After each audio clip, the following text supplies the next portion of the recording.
পেন্টিংটি একটি গ্রিন কোকোনাটের। Small lines, brown marks, textures, এই ছোট ছোট জিনিসগুলোই আসলে পেন্টিংকে রিয়েলিস্টিক বানায়। এবার পুরোটা দেখতে অনেক বেশি সুন্দর লাগছে। এখন আউটলাইন ফলো করে ভ্যানটার বেসিক কালার দিয়েছি। ওয়াশি ট্যাপ লাগিয়ে শেপটি ফিক্স করে নিয়েছি যাতে আউটলাইন ক্লিন থাকে আর পরে কালার বাহিরে বের না হয়। টেপ লাগানো হয়ে গেলে যেটুকু দরকার সেটি কেটে ফেলবো। ভ্যানের বেসিক আউটলাইন রেডি হলে এখন মেইন কালার দিচ্ছি। ব্লু দিয়ে ভ্যানের বডিটি কভার করে দিচ্ছি।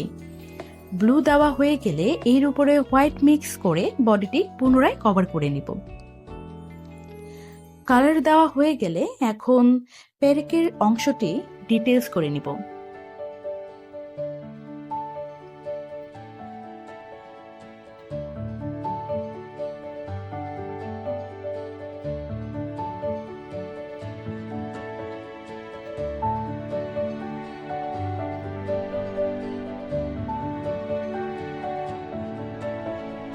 ডিটেলস ঠিক থাকলেই পেন্টিংটি সুন্দর লাগে। এবার ভ্যানের উপরের পার্টে রেড কালার এবং অরেঞ্জ মিক্স করে নিচ্ছি। কালার দেওয়া হলে ওয়াশি টেপটি তুলে নিব।